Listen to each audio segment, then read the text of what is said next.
In this video, we're going to talk about why branding is so important when you're first starting out.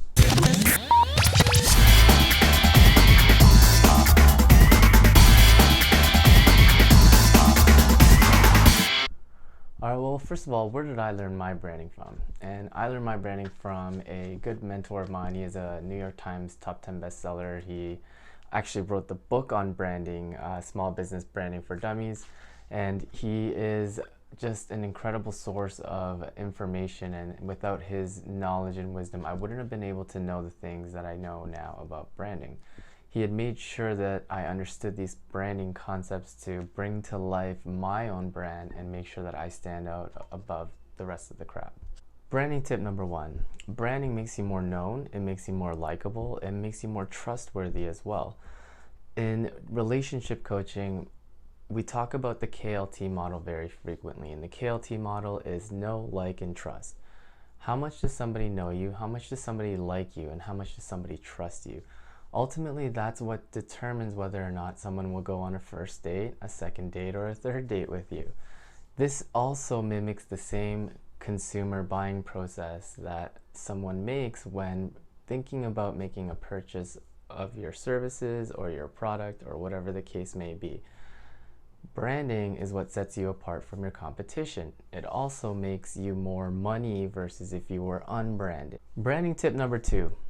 There are actually 4 ways you can brand yourself, and I'm going to talk about all those 4 ways and give you an example of each one. So branding by association.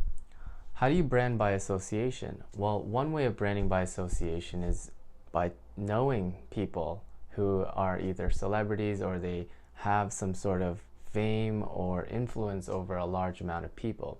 If you can associate yourself with those types of people, others will assume that you are of that nature or you are of that caliber. And so it's important that you associate yourself with people who are always a little bit higher than you are, and that way you can move up that ladder as well. Branding by achievements.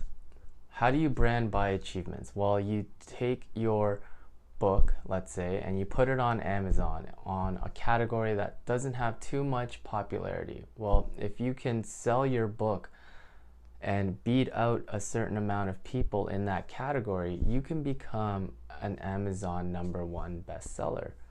And with that title, the branding of that achievement is so great that other people will look at you and say, wow. Brand by testimonials. So how do you brand by testimonials? Well, when you're first starting out, it's going to be a little bit difficult because you have no results. I'm sure your mom or your dad or your relatives or your brother and your sister or friend can start you off with a few testimonials when you're first starting out.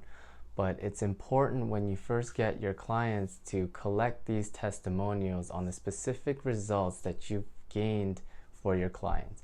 It's important because what they say about you matters more than what you say about you. Branding by creating extravagant experiences.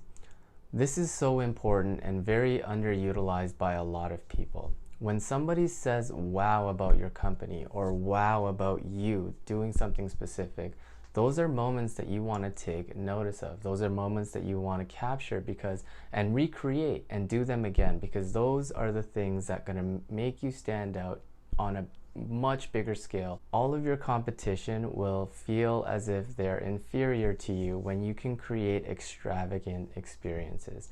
As long as you can do that, you have a big share of the market, and you don't ever have to worry about where your next client is coming from. Branding tip number 3, your logo and color scheme matter. Different colors excite different emotions from your consumer when they look at your logo and they look at your brand. It's important when you're first starting out to stick to a color scheme and not change it down the road. Your logo is not that important at the beginning, so that can be changed. So your color scheme is way more important than your logo at the very beginning. When you can take your colors and be very vibrant about it, then it can spark certain emotions from your buyer, and that can work in your favor. Branding tip number 4.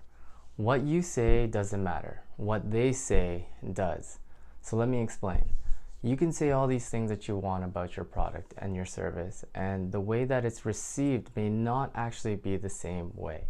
Because you can say that your product and service is one way, but the way that another person says it can be totally different. So when my clients go out there and they talk about getting through a divorce or getting through a heartbreak, breaking through codependency issues and things of that nature, when they go and tell other people, Rob helped me out in a very sticky situation, when my back was against the wall and my heart was broken, he helped me out and he's made me see the light. What they say about you matters. Then you can take that information and you can market to the best of your ability and emit the right frequencies that you're trying to create for your buyers.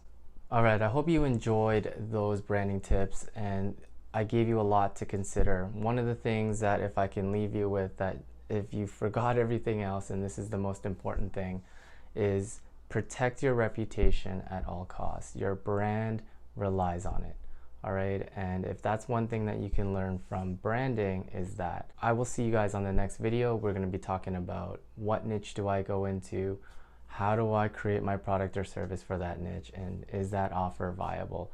Those are all great questions, and I'm going to see you guys on the next video.